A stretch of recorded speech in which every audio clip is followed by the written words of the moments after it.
Oke, selamat malam saudara. Assalamualaikum warahmatullahi wabarakatuh. Jumpa kembali di channel saya.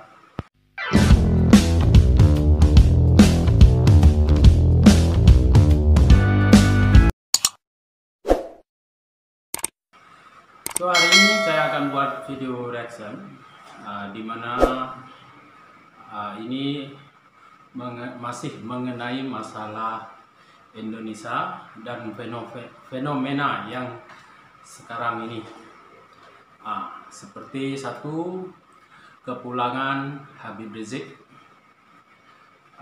dengan komentar mantan Wakil Presiden Yusuf Kala mengenai pencopotan spanduk yang dicopot oleh TNI. Hari ini saya akan lihat ini video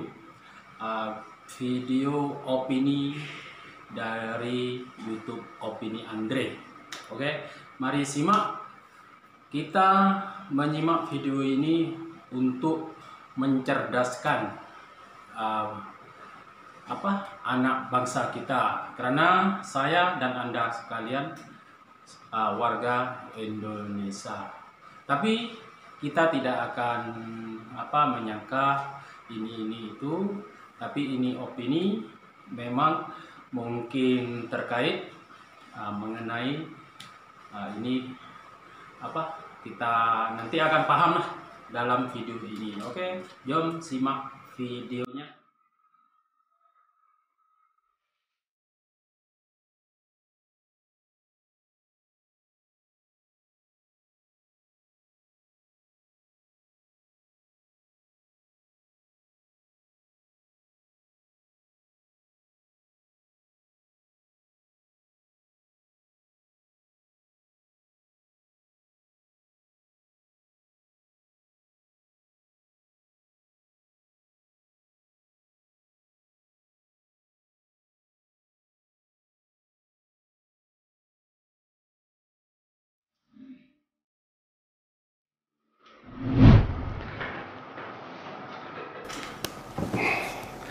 Ya, sahabat Indonesia, kita jumpa lagi di Opini Andre. Sahabat, nama Yusuf Kala baru-baru ini naik lagi ke permukaan menjadi perbincangan publik. Nah, oleh karena itu banyak pihak yang juga mulai mengorek-ngorek apa saja yang berkaitan dengan figur Yusuf Kala. Akibat komentarnya tentang kevakuman, kekosongan kepemimpinan lantaran Rizik Syihab pulang, kemudian katanya ia adalah karismatis, punya banyak pengikut, dan sebagainya. Sehingga salah satu komentarnya mengatakan soal TNI yang tidak perlu terlalu berlebih-lebihan lah, kira-kira seperti begitu. Nah, ini tentu mengundang pro kontra, dan di lain sisi banyak kalangan yang juga mulai menyoroti kenapa Yusuf Kala dikatakan turun gunung, katanya begitu.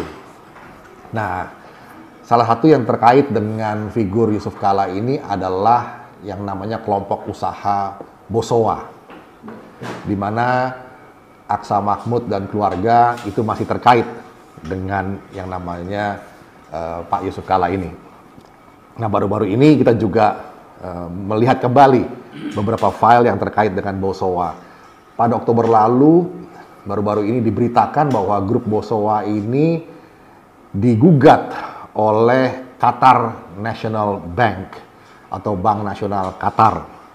Nah, ini berita yang saya kutipkan dari media, salah satunya adalah kompas.com, bahwa Qatar National Bank ini menggugat keluarga pendiri dari Bosowa Group terkait perkara One Prestasi. Artinya keluarga ini dianggap oleh QNB atau Qatar National Bank tidak memenuhi janjinya atau One Prestasi.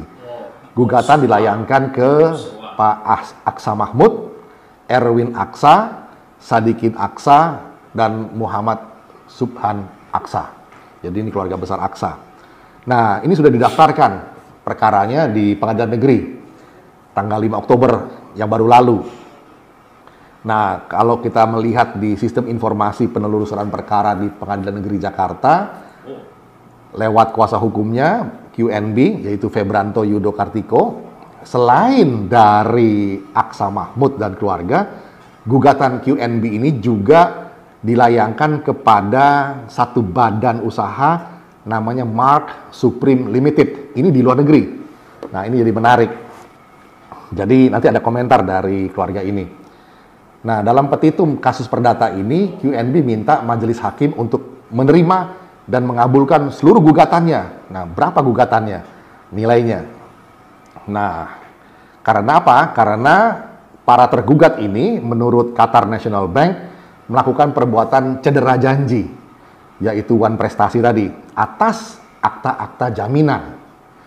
Nah, QNB juga minta untuk menghukum para tergugat, baik secara bersama-sama maupun sendiri-sendiri, untuk membayar seluruh kewajibannya kepada penggugat. Nah, apa tuntutannya? Nilainya ternyata tidak main-main, sahabat Indonesia.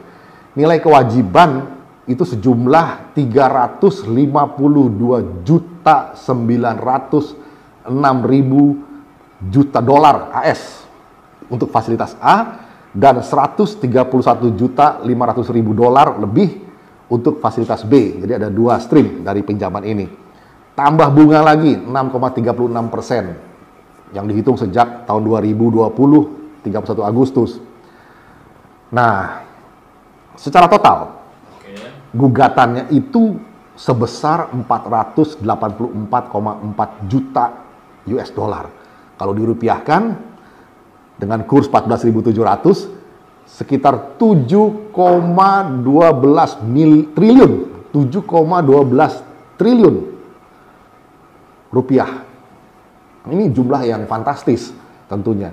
Nah, tidak jelas memang pinjaman yang dilakukan oleh Bosowa atau keluarga Aksa Mahmud atau lewat perusahaan mungkin cangkangnya ya yang di Singapura yang namanya tadi itu Mark Supreme Limited, itu untuk apa?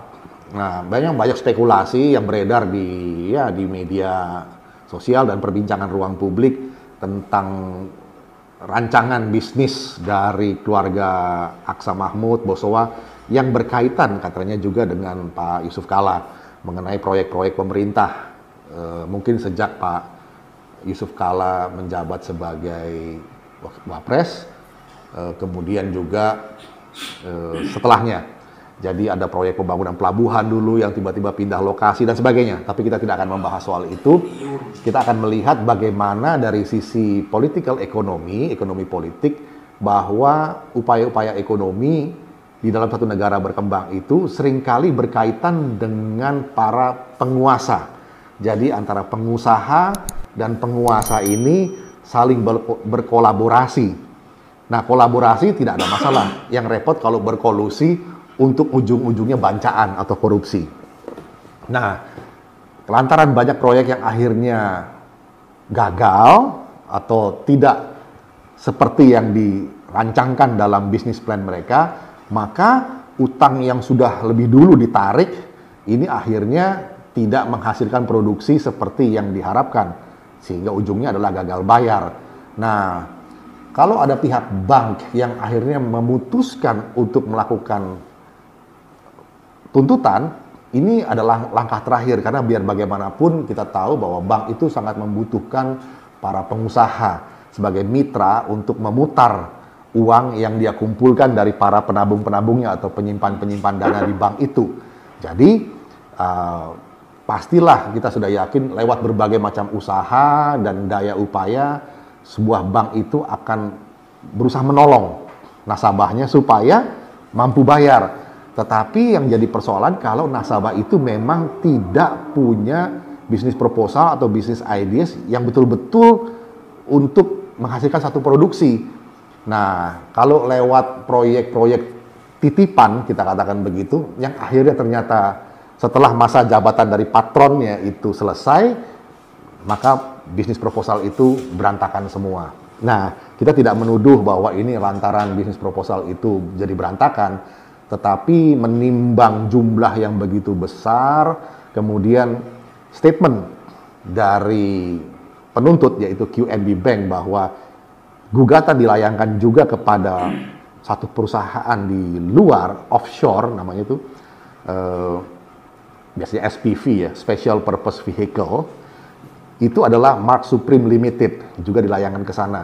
Nah, siapa di belakang Mark Supreme Limited ini? Ya tentu saja yang berkaitan, yang bertindak sebagai semacam penjamin begitu ya. Dan dalam hal ini nampaknya keluarga Aksa atau Bosowa Group itu.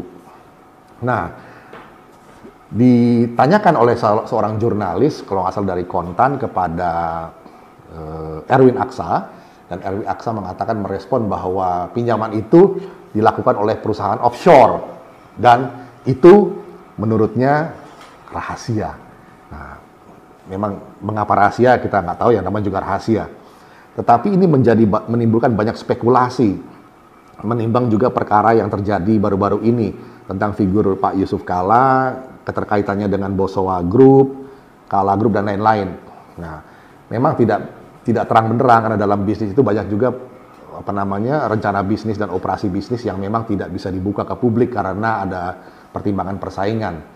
Tetapi manakala sebuah bank yang menghimpun dana publik itu sudah melakukan gugatan kepada nasabahnya sendiri, ini bukan satu peristiwa yang enteng atau kecil, sahabat Indonesia. Dan karena juga menyangkut satu figur yang punya pengaruh politik cukup besar. Nah, kita sama-sama akan melihat bagaimana akhir dari peristiwa ini, atau katakanlah prahara QNB 7,12 hampir begitu ya, triliun rupiah yang digugat oleh QNB, Qatar National Bank, kepada keluarga Aksa, Bosowa, yang juga terkait dengan Pak Yusuf Kalla. Kita tidak menuduh ada kong kali kong di belakangnya, tetapi peristiwa ini sudah muncul ke permukaan. Seiring dengan munculnya Pak Yusuf Kalla kembali ke panggung politik dengan datangnya Rizik Syihab, dengan komentarnya yang mengatakan bahwa terjadi kekosongan kepemimpinan dan sebagainya. Nah, ini kait-mengait antara isu politik dan ekonomi, khususnya di Indonesia, sahabat Indonesia ini, tidak bisa dinafikan. Kita harus melihat karena apa? Karena satu hal, bahwa kegiatan ekonomi di Indonesia ini, atau kapitalisme, model kapitalisme di Indonesia ini, seperti dikatakan oleh seorang profesor dari Harvard dulu, namanya ersatz capitalism, atau kapitalisme semu, di mana kapitalisme atau pergerakan modal itu harus selalu punya patron di sisi penguasa, sehingga pengusaha berkaitan dengan penguasa. Apakah skema ini juga berlangsung di dalam perkara ini? Nah, kita akan pantau peristiwa ini, kasus ini, semoga bisa menjadi terang, dan perkara yang digugat oleh QNB Bank juga bisa dibuka di dalam pengadilan yang terbuka, sehingga publik bisa menilai, karena di dalam kasus ini ada figur-figur publik yang terlibat, dan ada dana publik yang terlibat. Masalah belum selesai, kita ikuti terus, sahabat Indonesia. Prahara QNB Bank versus keluarga Aksa, di mana Pak Yusuf Kalla juga adalah kaitan atau masih berhubungan saudara dengan keluarga Aksa Mahmud ini. Demikian, sahabat Indonesia, kita jumpa lagi di Opini Andre berikutnya. Jangan lupa like and subscribe kanal TV Anak Bangsa. Mencerdaskan dan mencerahkan bangsa.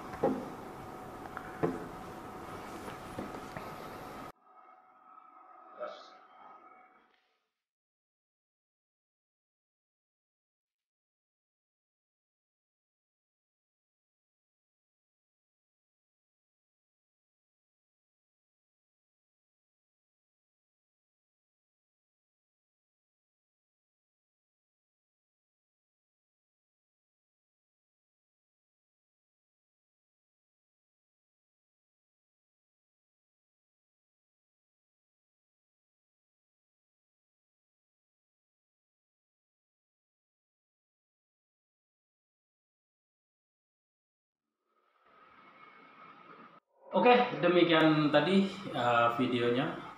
Mungkin ini bisa bermanfaat untuk kita belajar apa yang terjadi di republik kita, di negeri kita. Oke? Kita akan bawakan video-video selain ini, dan jangan lupa klik dan subscribe channel ini. Assalamualaikum warahmatullahi wabarakatuh.